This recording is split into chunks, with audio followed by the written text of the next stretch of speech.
Bonjour Ambre, Bonjour Catherine. merci beaucoup d'être là aujourd'hui pour venir parler violoncelle. Comme je le mentionnais tout à l'heure, je fouillais sur le net à la recherche d'informations sur la pratique amateur du violoncelle, hein, qui est quand même pas un sujet en fait, c'est plutôt niché, hein. Il n'y a pas beaucoup d'informations sur ça. Puis moi, c'est un sujet qui m'intéresse énormément. Et je suis tombée sur ton site web. Alors, tu pourras nous en parler un peu plus en détail tout à l'heure. Mais d'abord, je pose toujours la même question à tous mes invités. Donc, pourquoi le violoncelle? Alors, le violoncelle et moi, c'est une longue histoire d'amour. Euh, Pourquoi le violoncelle? J'ai commencé à l'âge de 6 ans et comme tous les enfants de 6 ans, j'ai pas vraiment choisi. Mon papa voulait que je fasse du violoncelle. Il m'a dit, tu vas essayer le violoncelle. Et comme je dis toujours, mon prof était très gentil, m'a fait beaucoup rire. Et j'ai dit, bah d'accord, alors on fait du violoncelle. Et ça a été tout de suite un coup de foudre. Et je n'ai jamais arrêté. Et je crois que ce qui me plaît, c'est le rapport à l'instrument, dans le sens où on peut vraiment l'avoir dans les bras. Il y a quelque chose de très réconfortant. Et le répertoire, les vibrations, et qui m'ont voilà, transportée. Et ça n'a jamais arrêté depuis lors. Oui, je suis d'accord avec toi. Il y a quelque chose de physique, hein, dans le fait de jouer du violoncelle, comme si on avait un ami sur soi qui vibre avec nous, Tout à fait. Puis on le porte toujours, on l'a toujours sur notre dos. C'est grand, c'est une grosse, un gros accompagnement en fait qui est toujours avec nous. Et quand on ne l'a pas, on a l'impression qu'il nous manque quelque chose. Ouais, ouais, tout à fait. Même si j'étais parfois jalouse des flûtistes à l'université qui mettaient leur flûte dans leur sac à dos euh, pour Ça, le c'est vrai. transporter. Il reste qu'on est souvent très, très fiers de jouer du violoncelle quand on est violoncelliste, hein. Il y a quelque chose de, je sais pas, on est content de jouer de cet instrument qui est si beau. Tout à Donc, tu as fait. commencé le violoncelle assez jeune. Est-ce que tu as fait un parcours plutôt standard, donc conservatoire, études plus classiques? Tout à fait. Moi, j'ai suivi un parcours très académique. Donc, j'ai commencé, moi, je suis d'origine corse. Donc, j'ai commencé dans la petite ville de Bastia et j'ai étudié là-bas jusqu'à mes 18 ans. Donc, c'est un tout petit conservatoire, hein, donc, c'est pas une grande ville. Donc, je dis toujours, j'étais une des plus fortes au conservatoire de Bastia, mais c'est pas difficile. Et puis, je suis partie, comme on dit, sur le continent. Euh, et là, j'ai vraiment découvert le milieu du violoncelle, de la musique classique. Je suis allée au conservatoire de Nice et, euh, et j'ai dû bien cravacher pour pas rattraper mon retard. Mais effectivement, je n'avais pas le même niveau que ceux du continent. Je venais de ma petite île. Et puis après, je suis allée à Paris, en Bretagne. Et ça fait maintenant 6 ans que je suis établie à Liège, en Belgique. Et, euh, et donc voilà, un parcours très académique qui m'a convenu. Mais il y avait des choses qui me paraissaient pas justes parfois dans cet apprentissage-là. Notamment, ça marche, ça passe souvent malheureusement par l'humiliation, la sévérité, des choses comme ça qui sont assez récurrentes. Et c'est vrai que quand moi-même j'ai décidé d'enseigner, euh, je me suis dit que jamais ce serait comme ça. Hmm. Et, euh, et je suis finalement complètement sortie de l'académie, même si j'ai un diplôme pour enseigner en conservatoire. Je n'y suis plus depuis 6 ans et j'ai créé mon école et je n'y retournerai pas. Voilà. Mhm. Et peux-tu nous en parler justement de cette école qui est bien particulière quand même? Oui, tout à fait. Donc, c'est une école privée qui a le statut d'ASBL en Belgique. Donc, c'est des associations à but lucratif et non lucratif, pardon. Et je dédie mon enseignement à la pratique adulte amateur du violoncelle. Mhm. Euh, c'est marrant parce que j'ai toujours cru, que j'étais plus jeune, que j'enseignerais aux enfants. Et j'adorais ça. Puis finalement, j'ai eu beaucoup d'adultes en Belgique. Et finalement, c'est devenu mon public phare et mon public préféré. Donc, je leur Mhm. dédie toutes mes activités au sein de l'ASBL. Et je trouve que c'est un public fantastique. Euh, et voilà, donc comment ça se passe? On a des cours individuels, des cours collectifs. Il y a de la musique de chambre depuis l'année dernière. et un stage d'été dédié Mhm. aux adultes et bien évidemment le concert de fin d'année. Ouais. Et pourquoi t'être spécialisé auprès des adultes? Tu dis, bon, que c'est ta clientèle préférée, mais pourquoi? Qu'est-ce qui t'a motivé à créer cette école-là? Euh, je, Ce qui m'a motivé à créer l'école, c'était des élèves avant que j'avais en cours privé. Donc j'allais chez eux, tout ça. Et je trouve que finalement, on atteint vite les limites parce qu'on n'a pas l'effet de classe ou l'effet de partage, de rendez-vous annuels qui sont pour moi, qui font partie de la pédagogie de projet. Et Mhm.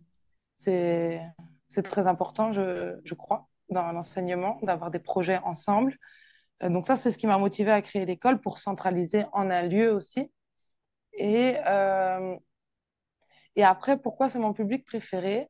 Je crois que c'est le lien qu'on peut avoir euh, par les discussions, par les tranches de vie qu'on peut apercevoir au sein du cours. Il y a toujours le petit moment où on parle avant, après, et de pouvoir expliquer aussi pourquoi j'enseigne de cette manière, comment, quel est mon but.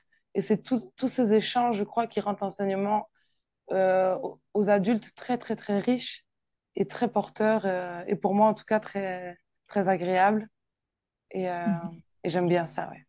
Ouais, ouais, je comprends exactement ce que tu veux dire. Je trouve que mais comme tu dis, la connexion, dans le fond, qui s'établit entre les gens. C'est sûr qu'avec les enfants aussi, on a cette Bien connexion-là, mais c'est sûr. pas pareil. C'est pas, comment dire, les adultes ont tous leur bagage. Moi, c'est ça que je trouve fascinant, Oui, hein. c'est vrai. Ils viennent souvent de différents milieux. Ça vient vraiment de tous les horizons et chacun a son expérience, ses connaissances à partager. Et moi, c'est ce qui me fascine, c'est de voir pourquoi cette personne arrive aujourd'hui à son cours de violoncelle, pourquoi elle a choisi le violoncelle, qu'est-ce que le violoncelle va lui apporter dans sa vie aujourd'hui, puis comment je peux l'accompagner à travers ça, parce que je sais pas pour toi, mais chaque adulte a souvent son besoin par rapport au violoncelle, hein, qui est différent.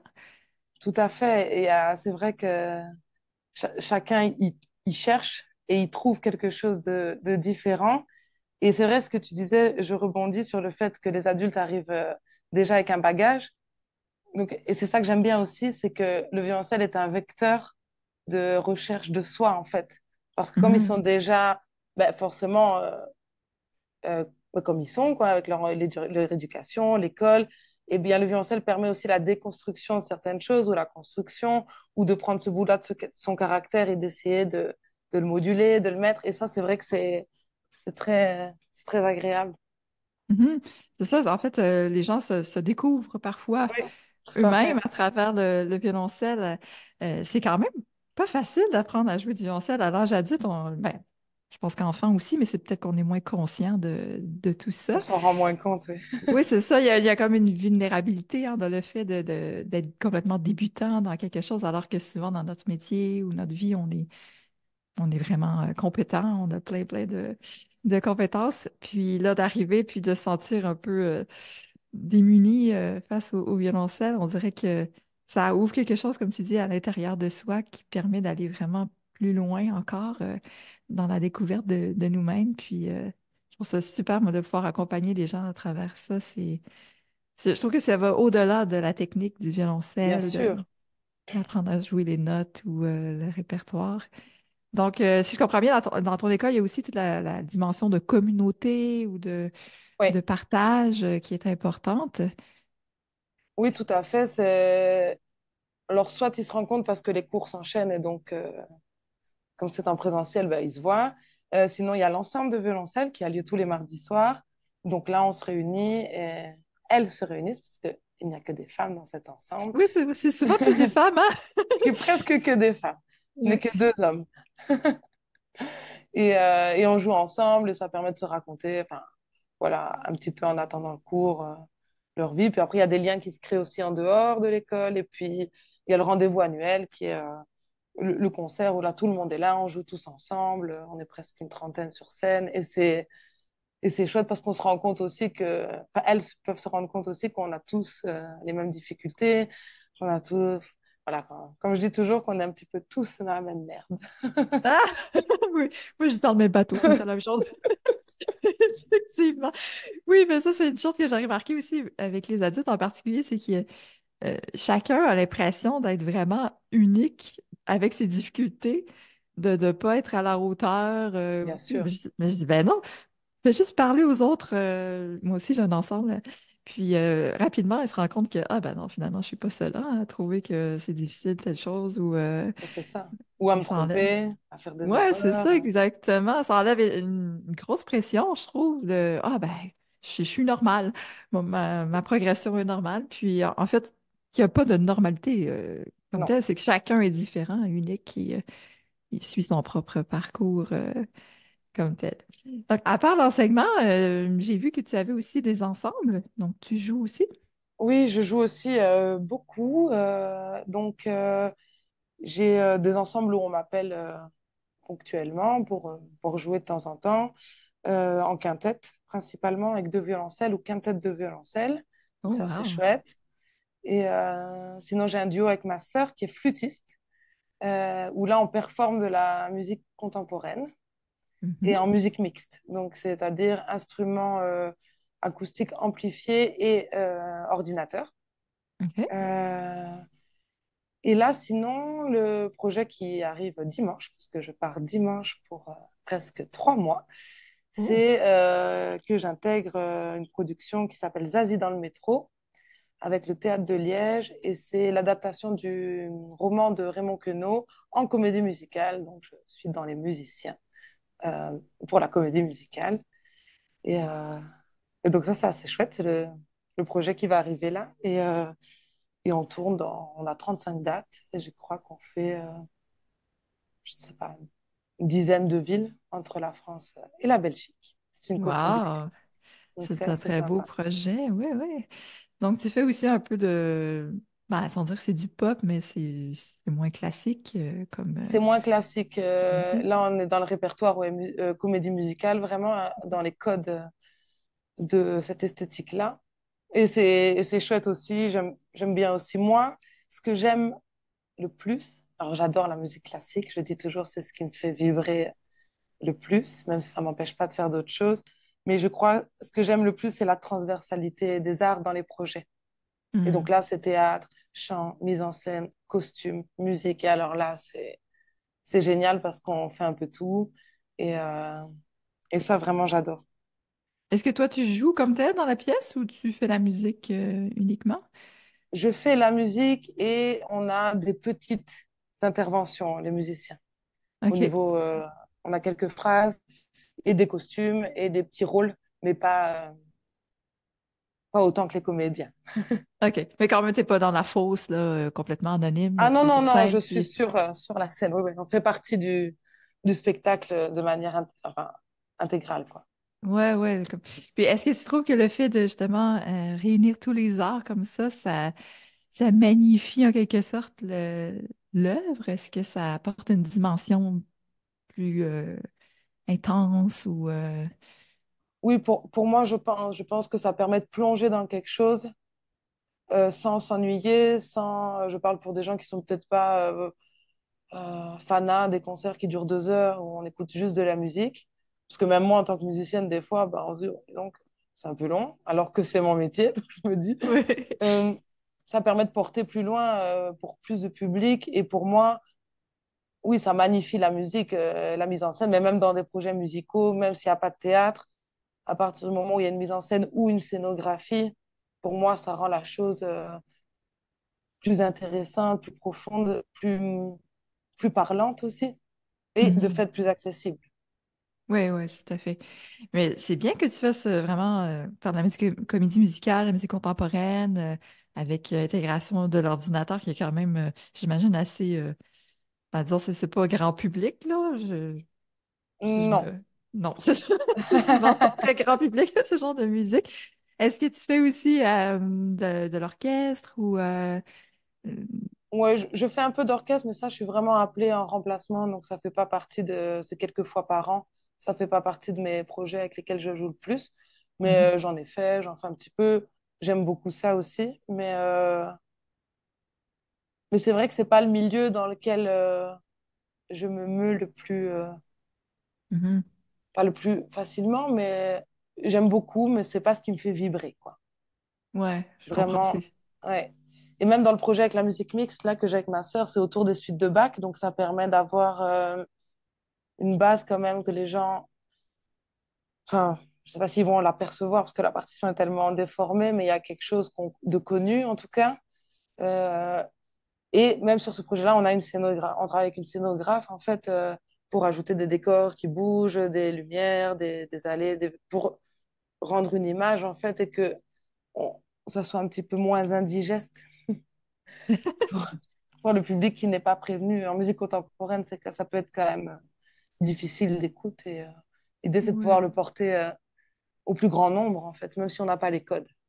Ouais, ouais, c'est ça. En fait, préparer un peu Mm, l'écoute mm. ou mettre le contexte autour de l'œuvre aide souvent à mieux comprendre et apprécier Ben oui, ce qu'on entend tout à fait. Tout à l'heure, tu parlais d'un stage avec des adultes. Est-ce que tu peux nous en parler un peu? bien sûr. Alors, c'est un stage. Il y a eu la première édition l'année dernière. Cette année, c'est la deuxième. Donc, c'est un stage de violoncelle qui dure une semaine, euh, uniquement pour adultes amateurs. Il y aura une dizaine d'élèves parce que pour le moment, je fais ça toute seule. Enfin, je suis Mhm. la seule enseignante. Euh, et donc, ça se passe à la campagne, dans les Ardennes belges, pour un petit peu retrouver l'air frais, sortir à la tête de la ville, faire des balades, en plus de faire du violoncelle. Et je rythme les journées où on a un cours individuel, de la technique collective, de l'ensemble de violoncelle et, comme je dis, des invités surprises. Donc là, il va y avoir des modules plusieurs fois dans la semaine où on va faire autre chose que du violoncelle, mais lié à la pratique, comme du body clap ou alors il y a un module formation musicale, mais de manière large.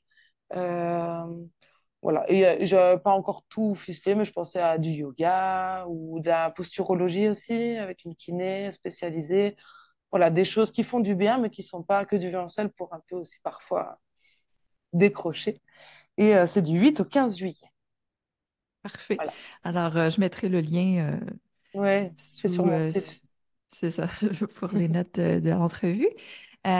Aussi pour le nom de ton école, je pense que tu l'as peut-être pas nommé ou en tout cas, j'ai peut-être pas saisi. Comment s'appelle l'école? Alors, mon école s'appelle Magnatitude, Magnatitude, parfait.